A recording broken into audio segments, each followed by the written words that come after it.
오늘도 저희를 이 자리에 모으셨습니다. 오게 하시니가 성령님이시니 선포되는 말씀도 성령의 말씀이 되게 하시고 우리의 마음판에 기록하셔서 그 말씀대로 살게 능력을 베푸시는 놀라운 역사가 일어나도록 축복하옵소서. 교회를 섬기는 어머니들, 권사님들이 하나님 앞에 찬양을 드렸습니다. 저들의 찬양이 믿음의 고백이 되게 하시고 저 모습 그대로 하나님 앞에 귀하게 쓰임받아서 기도의 종들이 되어 하늘의 보좌를 움직이게 하시고 사랑하는 성도들의 연약하고 어려움을 닦아 위로할 수 있는 귀한 종들 되게 해 주옵소서.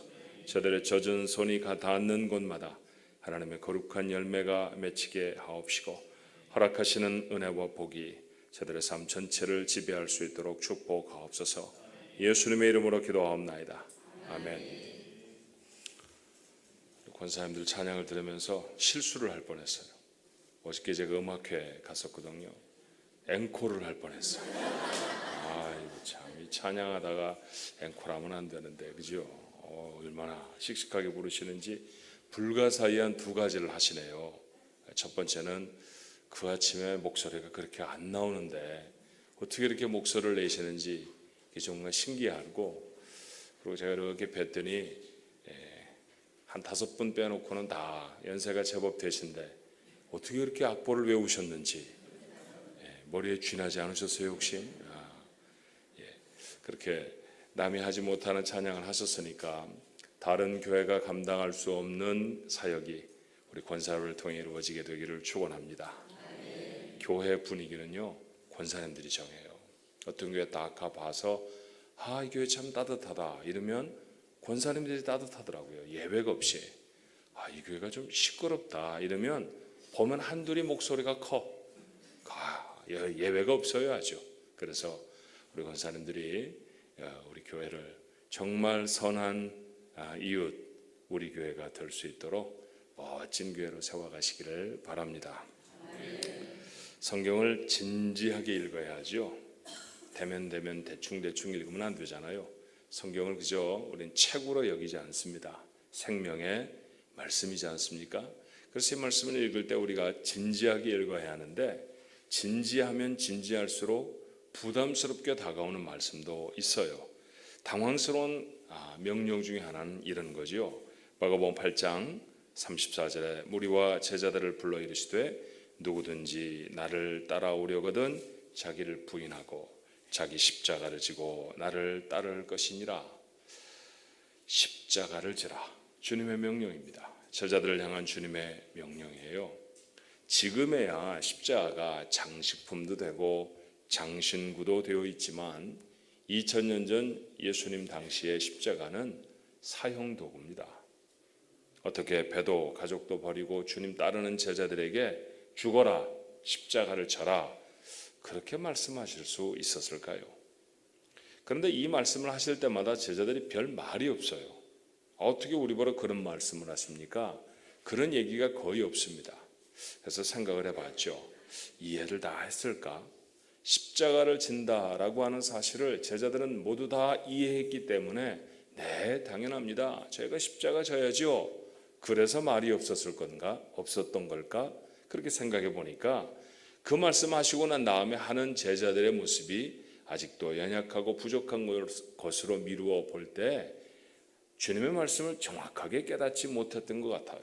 그래서 아마도 황당해서 아무 소리도 못했던 것 같습니다. 제대로 이해할 수 없어서 당황스러운 명령에 뭐라 할 말을 찾지 못했던 것 같아요. 그런데 그럼에도 불구하고 예수님의 제자들은 모두가 다 십자가를 졌습니다. 박해를 받아서 순교한 초대교회 성도들도 살아남은 성도들도 모두가 십자가를 진 사람들이었죠. 오늘 본문은 주님이 말씀하신 바로 그 십자가를 처음 진 한 남자의 이야기입니다. 자, 본문의 말씀을 보면 골고다 언덕으로 십자가를 지고 가시는 예수님의 이야기의 일부입니다. 우리 다음 주부터 고난주간 시작하잖아요. 주님의 십자가를 어느 때보다도 깊이 묵상해야 하는 그런 때이고, 또 어제 음악회 때에도 뒤에 배경 그림으로 예수님이 고난당하시는 모습이 보여져서 가슴이 뭉클하기도 했습니다.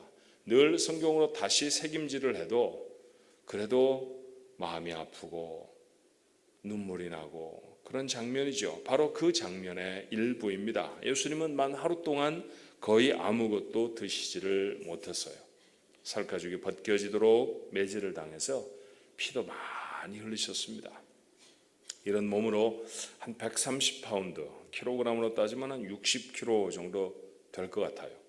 어떤 사람은 200근 뭐 그렇게 말하기도 하지만 십자가의 정확한 무게를 알 수는 없지만 약 한 60kg 정도 됐던 것 같습니다. 웬만한 성인 한 사람의 몸무게 정도 되죠.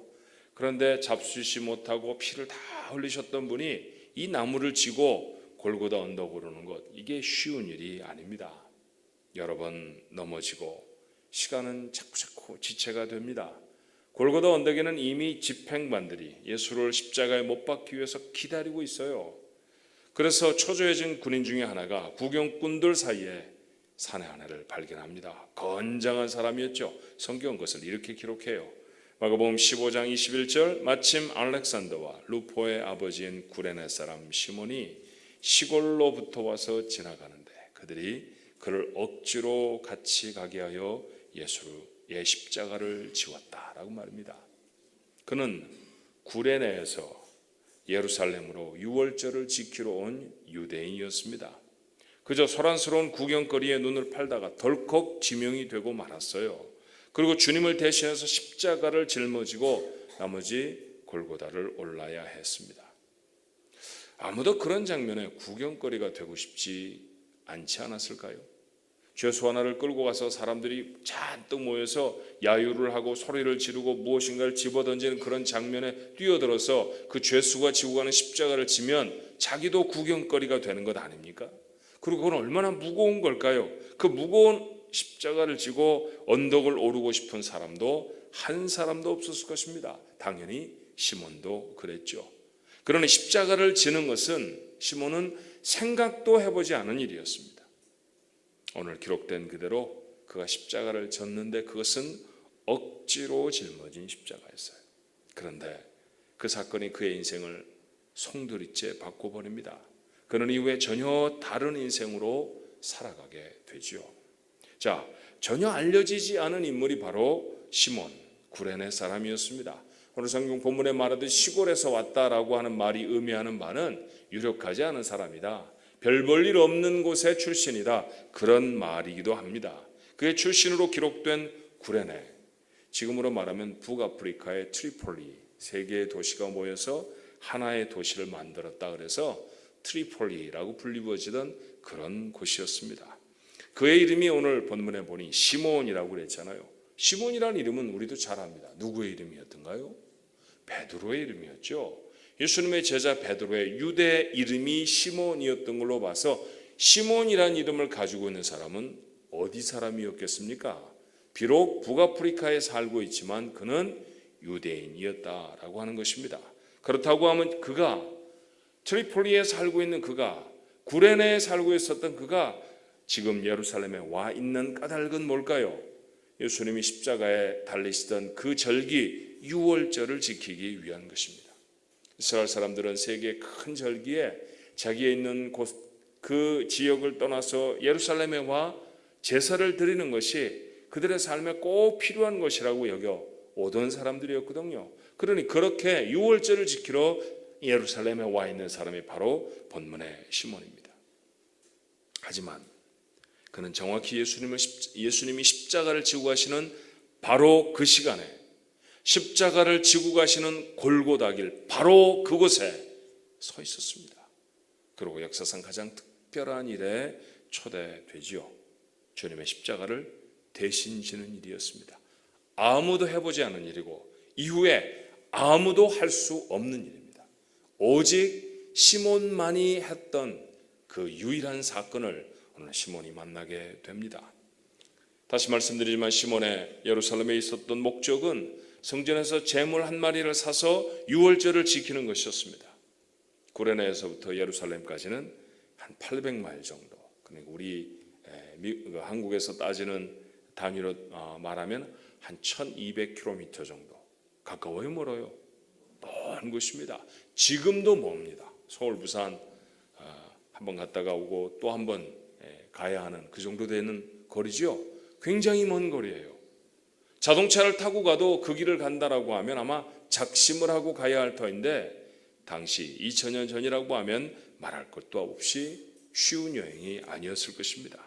여러 날 전에 집을 떠났을 것이고 여러 날이 걸려서 집으로 다시 돌아가야 했습니다. 마음도 먹고 비용도 건강도 준비를 해야 가능한 일이죠. 시몬은 그런 부담을 다 감당했습니다. 왜요? 유월절을 지키는 것. 그건 유대인들에게 그렇게 중요한 일이었기 때문이고요. 자신의 인생에 너무도 중요한 일이었기 때문에 돈도 시간도 다 들였던 것이죠. 그런데 하나님의 계획은 시몬의 계획과 달랐습니다. 그는 예수님의 십자가를 대신 지고 골고다에 올라야 했고 그리스도를 따르는 사람들이 십자가를 진다는 것이 어떤 의미인지를 그의 삶을 통해 수천 년 동안 증거할 사람으로 하나님 앞에 선택이 됩니다. 시몬은 예수님이나 십자가에 별로 관심이 없는 사람이었죠. 그는 그저 지나가는 사람이었습니다. 그런 그에게 갑작스럽게 로마 군병의 명령이 날아들었습니다. 그래서 그는 주님의 십자가를 짊어집니다. 여러분, 십자가를 진다는 건 무슨 의미일까요? 십자가를 메고 가게 됐다는 것은 어떤 것을 뜻하는 것입니까? 그림 하나를 찾아서 제가 나누어 보려고 하는데요. 한번 띄워봐 주실래요? 첫 번째로 십자가를 진다라고 하는 것은 시몬이 예수님의 마지막 시간에 누구보다 주님께 가까이 있었다라고 하는 걸 의미합니다. 여러 가지 사진이 있을 수 있겠습니다만, 그림이 있을 수 있겠습니다만, 이 그림을 보니까 이랬겠구나, 그죠? 주님의 허리를 붙들고 한 손으로 예수님이 짊어지고 가는 십자가를 붙들고 예수님은 또 그 십자가에 매달려서 시몬의 허리를 붙들어 의지를 해야 하고 아마 저런 모습이 아니었을까요? 누가 예수님이고 누가 시몬이었는지 그림으로 봐서는 정확하지는 않습니다만 어떻든 저렇게 있었을 것입니다. 주님의 거친 호흡이 들렸겠죠. 주님의 피냄새가 맡아졌을 것입니다. 주님이 얼마나 기진했는지, 주님의 몸에서 얼마나 쉼 없이 땀이 흘러내리는지 시몬이 고스란히 다 느낍니다. 육신으로 살아계신 주님, 그 주님을 만지는 그런 일들도 시몬에게는 있었을 것입니다. 여러분, 우리에게 있어서 가까이 있는 사람 우리는 뭐라고 부릅니까? 내게 참 가까운 사람을 뭐라고 불러요? 친구, 그렇게 말하잖아요. 그죠? 내게 가장 가까이 있는 사람 친구. 나이가 어리나 나이가 많으나 친구라는 단어 참 좋죠. 그렇죠? 맞습니다. 시몬은 예수님의 가장 가까운 친구가 되었습니다. 십자가를 지는 자, 주님께 가장 가까이 서 있는 자입니다. 이 사실을 모르는 사람이 얼마나 많은지 몰라요. 주님께 나는 가까이 서 있습니다. 그런데 십자가가 없어요. 그럼 주님께 가까이 못 갑니다. 내가 정말로 주님께 가까이 있다라고 하는 얘기는 뭘 의미하느냐 하면 내가 주님의 십자가를 짊어지고 있다라고 하는 사실을 의미하는 것이죠. 사랑하는 성도 여러분, 십자가를 지시게 되기를 바랍니다. 그게 주님께 가장 가까이 있는 자리입니다. 뿐만 아니라 시몬은 예수님의 발자취를 쫓게 되었습니다. 예수님이 십자가의 앞부분을 들으셨다고 하면 시몬은 뒤를 들었을 것이고요. 만약에 주님이 십자가를 내려놓고 시몬이 홀로 십자가를 져야 했다고 하면 아마 시몬은 주님이 가야 할 길을 앞서서 간 사람이 됐을 것입니다. 주님이 앞서서 그 나무를 드셨다고 하면 시몬의 발자국은 당연히 예수님의 걸음을 쫓아야 했을 거예요. 맞습니다. 십자가를 져야 예수님을 따를 수 있어요. 예수님이 가신 길을 간다라고 하는 것은 다른 말로 말하면 십자가를 진다라고 하는 말입니다. 십자가야말로 우리가 예수를 따르게 되는 도구라는 사실을 시몬은 우리에게 가르쳐 주죠. 그리고 예수님의 사역 중 십자가를 지시는 것보다 더 중요한 일이 없다는 사실을 알면 시몬은 예수님의 가장 중요한 사역의 동지가 되는 거예요. 십자가를 지는 것이 예수님의 동지가 되는 일입니다. 이것보다 더 큰 은혜가 없는 줄로 믿습니다. 이렇게 시몬은 십자가를 졌어요. 이 놀라운 은혜를 입은 시몬은 이후에 다른 삶을 살게 되었을까요? 예, 그랬던 것 같습니다. 오늘 본문의 말씀을 보니까 그를 알렉산더와 루포의 아버지 그렇게 기록합니다. 초대교회가 시몬의 가족들을 잘 알고 있었다는 이야기죠. 그렇다고 하면 교회가 잘 아는 사람, 믿음의 사람이라는 뜻 아닙니까? 이게 전부가 아닙니다. 바울은 로마에 보내는 편지에 이렇게 적어요. 로마서 16장 13절에 주 안에서 택하심을 입은 루포와 그의 어머니에게 문안하라. 그의 어머니는 곧 내 어머니이라. 바울이 루포의 어머니를 자기 어머니라고 말합니다. 이 루포라고 하는 이름은 성경에 흔하게 나타나는 이름이 아니에요. 이 루포는 바로 시몬을 가리킬 때 그의 아들의 이름이지 않았습니까? 그러니 루포, 시몬의 아들 중 하나의 이름이라고 하면 그의 어머니 시몬의 아내였습니다. 그녀를 바울은 뭐라고 부릅니까? 내 어머니 그렇게 부릅니다.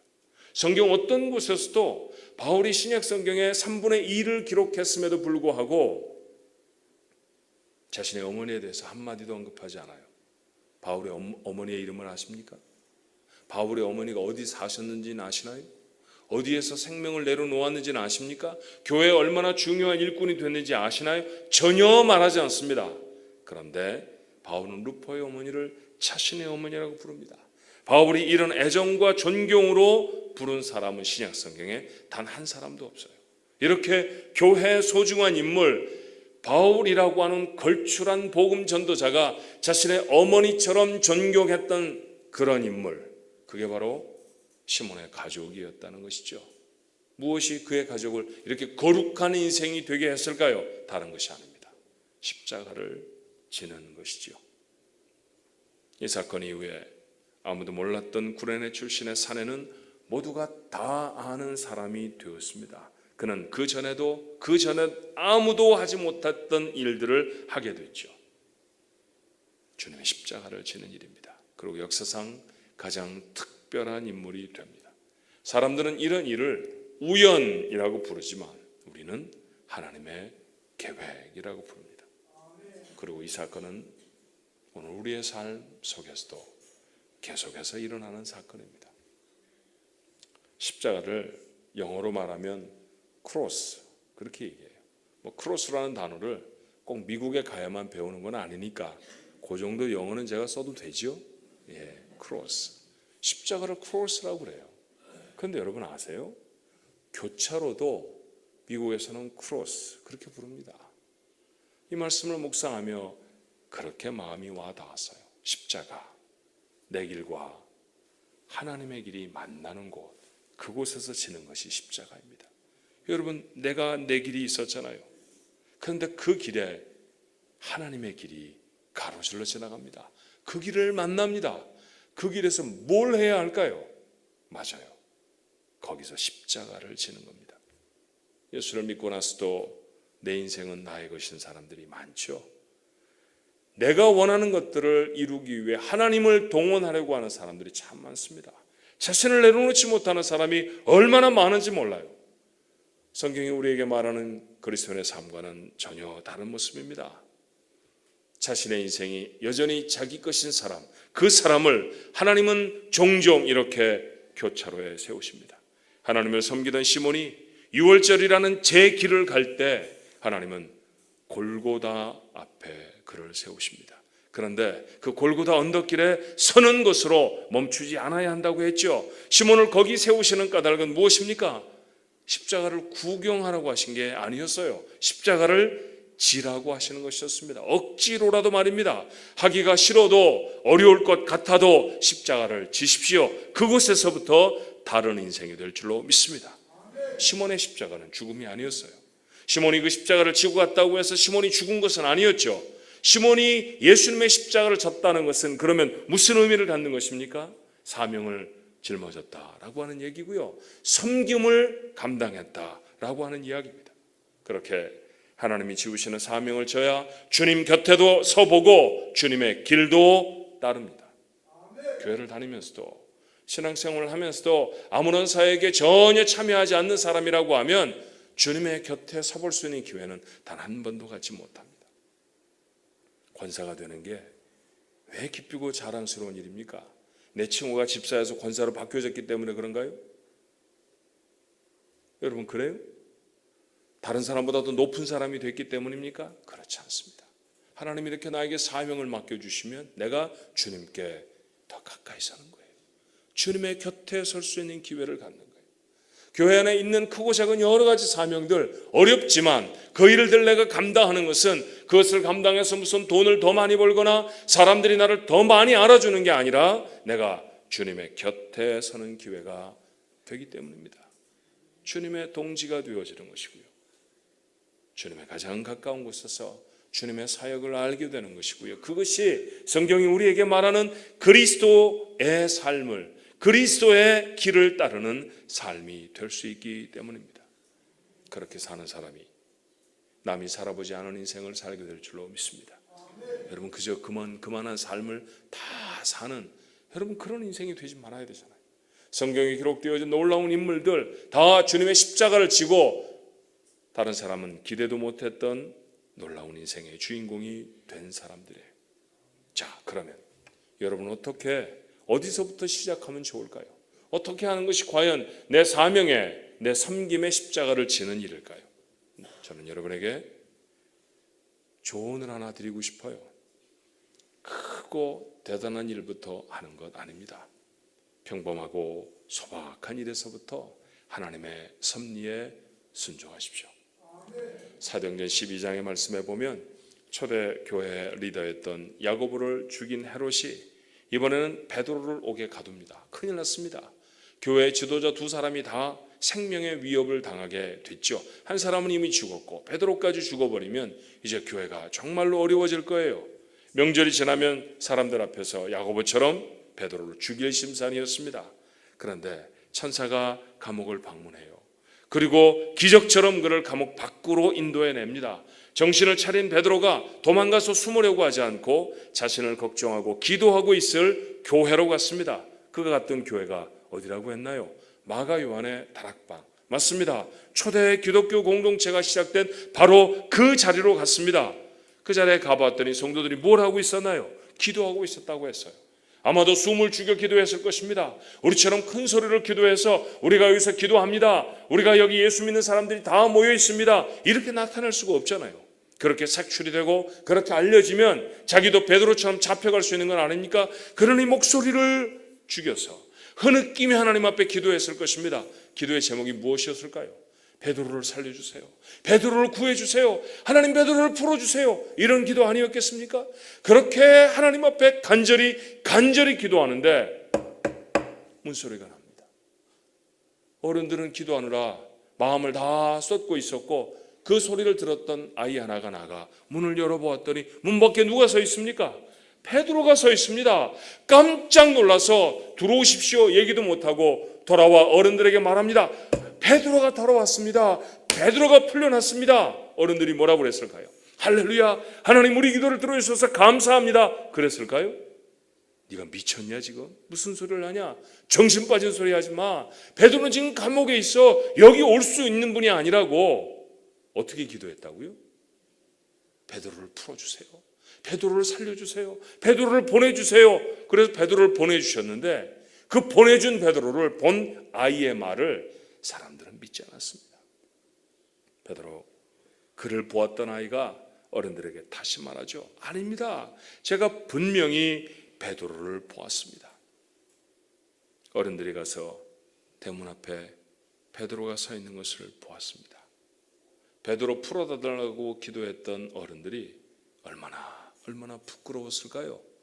야, 우리가 기도했는데 아이의 말로 그 기도가 응답된 것을 들으면서도 믿지 못했다라고 하는 사실을 그들이 알지 않았겠어요? 여러분, 기도는 목소리로 하는 게 아닙니다. 기도는 뭘로 하는 거예요? 기도는 믿음으로 하는 것입니다. 기도는 믿음으로 하는 것입니다 라고 하는 이 묵직한 교훈은 사도들만이 전하는 게 아닙니다. 아이도 전할 수 있습니다. 그래서 성경은 그 아이의 이름을 로데라고 기록하고 기억합니다. 사도행전 12장 13절의 말씀에 보니 베드로가 대문을 두드린데 로데라 하는 여자아이가 영접하러 나왔다가, 성경에 한 번밖에 등장하지 않는 이름입니다. 왜 기록해 놓았을까요? 잊지 않아야 한다. 이 아이가 우리에게 가르쳐준 교훈을 잊지 않아야 한다. 기도는 믿음으로 하는 것이야. 그런 마음으로 로데를 적습니다. 어른들의 식탁을 치우고 손님이 오면 달려나가서 문을 열던 허드렛 일을 하던 아이였습니다. 그런데 그 보잘것없는 일을 성실하게 감당하던 아이가 하나님의 쓰임을 받아요. 이것이 사명의 십자가를 지는 일인 줄로 믿습니다. 하늘을 시작한 지 몇 개월밖에 안 됐죠. 새해가 돼서 우리 교회가 앞으로 이런 사명을 감당하십시다, 이런 비전이 목사님을 통해 선포가 되어졌을 거고 나름 여러분의 마음에 다 담았을 것입니다. 계획을 세우면 계획을 감당할 사람들을 배치해 세워야 하잖아요. 그래서 여러분 중에 오랫동안 훈련받았던 분들이 장로로 장립도 하고 집사로 장립하기도 하고 권사로 취임도 하시지 않았습니까? 그런 축복의 시간들을 다 지났습니다. 하나님의 주신 사명 감당하자고 하는 일이죠. 그런데 여러분, 혹시 불평은 없으세요? 아무개는 폼나는 일을 목사님이 주셨는데 나는 이렇게 아무것도 아는 일을 주셨을까? 그런 불평은 혹시 없습니까? 숨어서 수고하는 것, 그 일만 나에게 맡기신 것 같아. 목사님은 아무개는 이뻐하는데 나는 좀 미워하는 것 같아. 그렇게 한탄하고 계십니까? 그러지 마십시오. 베드로를 위해서 기도하던 초대교회 성도들은 120여 명 정도 됐습니다. 그래서 성경이 말하잖아요. 120문도 그렇게 말하잖아요. 그죠? 근데 그 중에 사도, 예수님의 어머니, 예수님의 형제들, 그리고 마가 그 정도 빼고는요, 이름이 알려진 사람은 단 한 사람밖에 없습니다. 누굽니까? 로데, 허드렛 일하던 이 여자아이밖에 우리는 모릅니다. 주의 일에 허드렛 일이 어디 있나요? 그렇죠? 주의 일에 작은 일이 어디 있고 주의 일에 큰 일이 어디에 있습니까? 여러분에게 맡겨진 일, 그 일들을 성실하게 감당하는 것, 바로 그것이 무엇입니까? 자기 십자가를 지는 것이죠. 여러분이 맡은 일의 크고 작음은 사람들이 정하는 게 아닙니다. 하나님이 정하십니다. 그러니 두려워하지도 말고 실망하지도 않게 되길 바랍니다. 아무리 크게 보이는 일이라 할지라도 나는 자신이 없어요, 나는 이거 할 수 없어요 라고 말하지 마십시오. 그 일을 하게 하신 분은 하나님이십니다. 하나님이 여러분을 도우실 것입니다. 사람을 세워놓고 나면 그런 생각을 하게 돼요. 여러분들, 어떤 사람은 세워지고 어떤 사람은 세워지지 못하고, 근데 여러분, 세워지지 못한 사람은 떨어진 사람이 아닙니다. 세워진 사람 밖에 있는 사람이죠. 그렇죠? 그래서 여전히 세워진 사람들을 돕고 협력하는 사람이지, 이게 무슨 시험 봐하고 고시에 붙고 패스하고 페일하고 이렇게 낙방하고 그러는 건 아니잖아요. 그죠? 근데 우리 마음속에 그런 생각이 들어요. 그러다 보면 가만히 보면 저게 나보다 뭐가 잘나서 저런 일을 하게 됐을까? 이렇게 조금 삐치게 되지도 않습니까? 그죠? 여자분들이 삐치면 교회가 소란스러워져요. 초대교회가 가장 큰 어려움을 겪었던 건 히브리파 과부들하고 헬라파 과부들이 삐쳐서 그랬습니다. 그래서 여자들이 삐치는 게 세상에서 가장 무섭습니다. 여러분, 마음에 기억해야 돼요.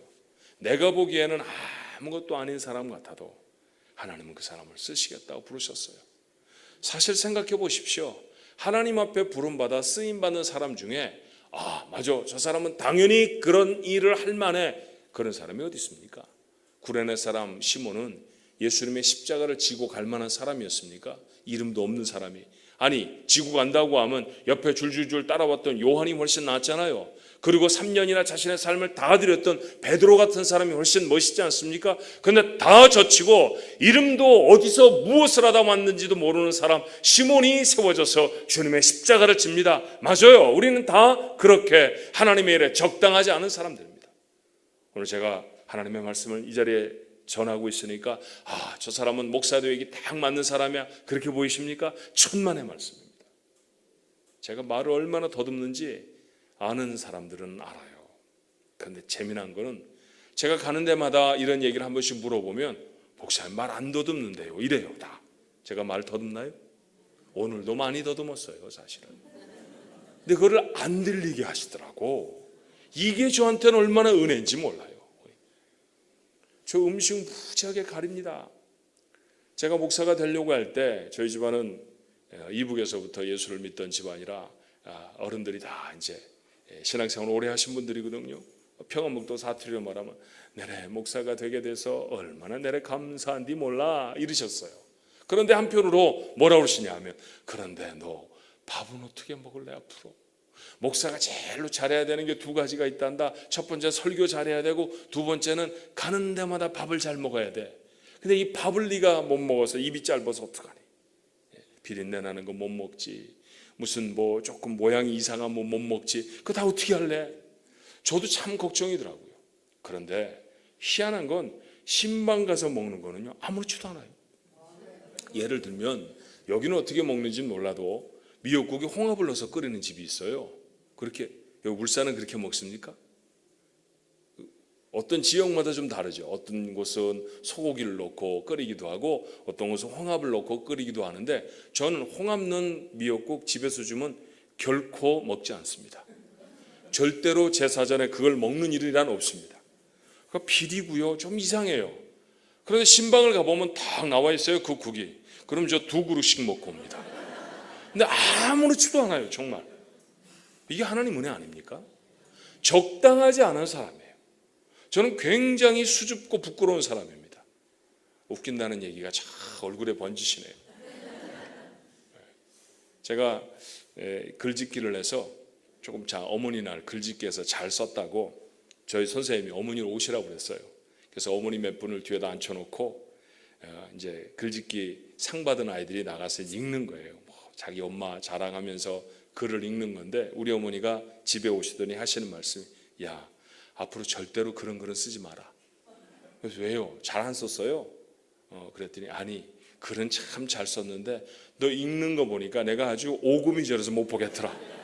얼마나 제가 그냥 더듬거리고 부끄러워하고 그랬는지 집에 와서 보니까 제 등다리가 백목으로 하얘졌더라고요. 왜냐하면 칠판에 대고 하도 비비적거리면서 읽어가지고 말이죠. 어떻게 설교를 합니까? 저 같은 게 어떻게 설교를 해요? 그런데 하나님이 목사를 세우시니까요. 그런 것들을 다 아무것도 아닌 것처럼 지나게 하셨어요. 여러분 하나님이 하게 하십니다. 하나님이 하게 하시는 일에 하나님의 부르심을 받아 와 있는 것뿐입니다. 큰 일을 맡았다고 두려워하지 말자고 했죠. 왜요? 하나님이 부르셨으면 그 일 감당하도록 하십니다. 내가 보기에 야 저런 게 무슨 그렇지 않아요. 하나님이 그를 사용하시려고 부르신 내용이 있습니다. 그러니 연약해 보이고 부족해 보이면 여러분이 해야 할 일은 뭡니까? 기도하는 일입니다.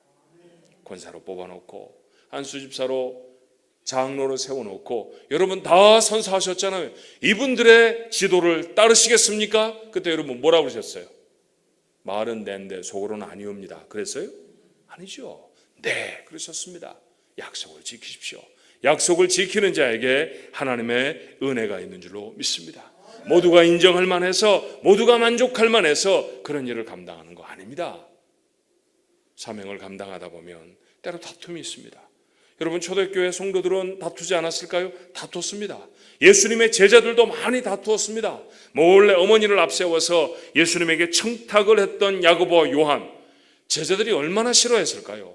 얼마나 저 지엄마하고 예수님 엄마 마리아하고 가깝다고 슬쩍 가서 우리 아들 좀 높은 자리에 올려주세요. 계속해서 그런 생각 그들이 마음속에 담지 않았을까요? 그런데 여러분 놀라운 사실은 예수님 이후에 초대교회 지도자는 야고보로 세웁니다. 그렇죠?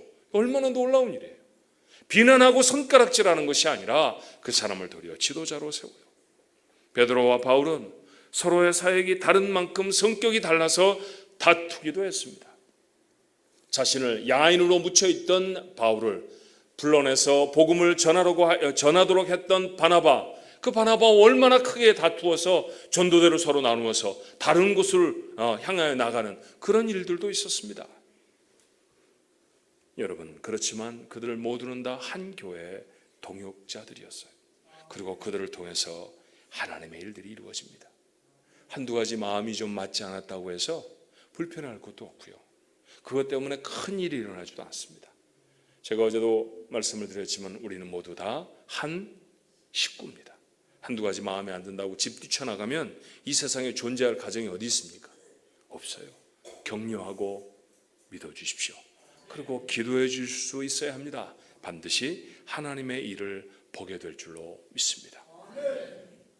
하나님의 일을 외면하지 마십시오. 꼭 장로가 되어야 하나님의 일을 하는 거 아닙니다. 내가 타이틀이 장로가 아니라도 하나님의 일 잘 할 수 있습니다.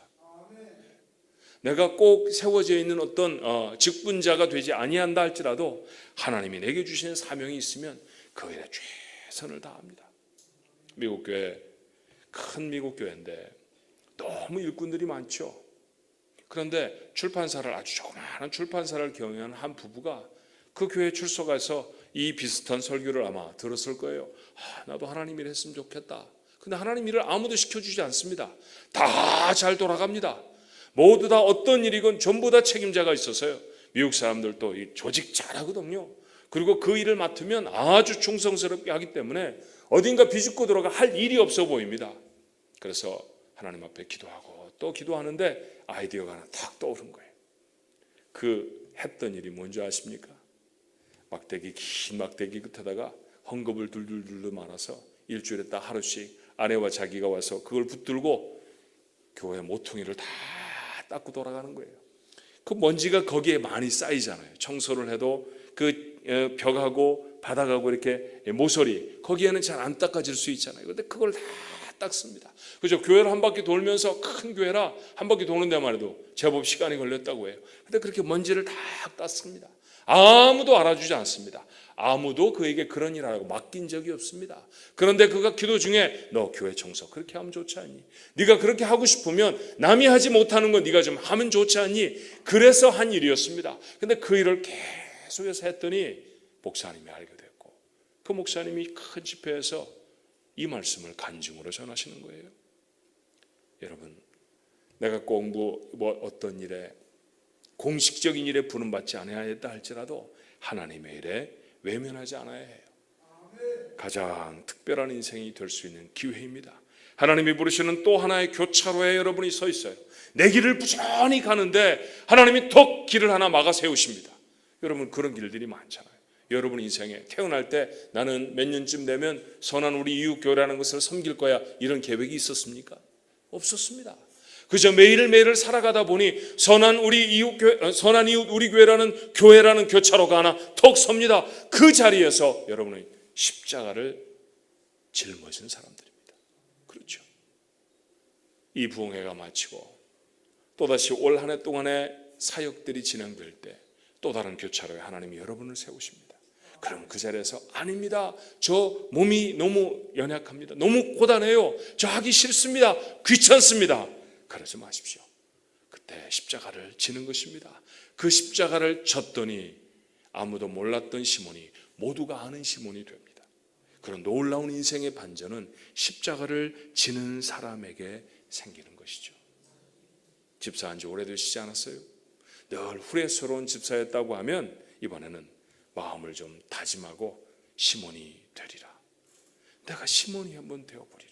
2019년은 내가 시몬으로 사는 해가 되리라. 그리고 이후에 내 인생은 그렇게 주께서 내 어깨에 메우시는 십자가, 그거 지고 가는 시몬의 삶을 살리라. 주님의 가장 가까운 자리에 여러분이 있게 될 것입니다. 바다의 최상위의 포식자, 가장 포악해 모든 걸 다 잡아먹을 수 있는 그런 짐승을 포식자, 그렇게 말해요. 바닷속의 최상위의 포식자는 누굴까요? 상어입니다. 두말할 것도 없이 상어예요. 그런데 여러분, 텔레비전에 상어 이 화면 나오면 상어가 다른 고기와 똑같이 가만히 있는 거 보신 적 있어요? 가만히 기억을 해보면 상어 사진은 항상 움직이고 있었던 그림이었지 다른 물고기처럼 가만히 있는 그림이 한 번도 없습니다. 상어는 늘 움직입니다. 잠시도 쉬지 않고 움직입니다. 왜 그럴까요? 그 성격이 별나서 그렇죠? 아니에요. 성격이 별나서 움직이는 게 아닙니다. 상어는요, 가만히 있으면 가라앉습니다. 못 둬요. 왜냐하면 상어는 다른 물고기들처럼 뜨고 내릴 수 있는 부레가 없어요. 상어에겐 대신 무겁고 튼튼한 간이 있습니다. 그래서 상어 간이 꺼내서 먹고 막 사람들이 그거 먹으면 건강해진다고 건강식품으로 사용하고 그러는 것이죠. 상어에게 그 간이 있어요. 때문에 가만히 있으면 물에 가라앉고 많은 그가 계속해서 움직여야 하는 것이죠. 계속해서 움직이다 보니까 뭐 어떻게 됐을까요? 물속에서 최고로 강한 자가 될 수 있었던 거예요. 우리에게도 같은 이야기가 가능합니다. 사명을 멈추면 가라앉습니다. 하나님이 맡기신 일들을 잃어버리면, 그 일에 비껴가면 가라앉습니다. 가라앉아 세상의 먹이가 될 것입니까? 아니면 부지런히 움직여서 이 세상을 두렵게 할 일꾼이 되시겠습니까? 여러분, 교회는 어떤 교회보다도 열심히 움직이는 교회잖아요. 맞아요. 큰 교회가 아니라 움직이는 교회가 세상을 두렵게 합니다. 세상의 사람들이 큰 교회를 얼마나 손가락질을 해요. 그렇죠? 크다고 하는 것, 큰 건물을 가지고 있고 많은 재산을 갖고 있는 교회들을 사람들이 두려워하나요? 천만의 말씀입니다. 그런데 세상이 두려워하는 교회는 어떤 교회일까요? 사명을 가지고 부지런히 움직이는 교회입니다. 그런 교회는 두려워합니다. 그게 이웃을 섬기는 교회죠. 그러네 시몬처럼 교회를 이룬 성도 한 사람 한 사람이 십자가를 지십시오. 그리고 그 성도들이 모여있는 공동체인 이 거룩한 교회가 하나님이 메워주신 십자가를 지게 되시기를 바랍니다. 기왕 질 거면요, 시몬은 잘 몰라서 억지로 졌지만 기쁘게 질 수 있게 되기를 바랍니다. 그게 성도의 마땅한 삶인 줄로 믿습니다. 여러분이 가장 강한 세상을 두렵게 하는 성도가 되시기를 주님의 이름으로 축원합니다. 자, 이 시간에 같이 한번 말씀을 기억하면서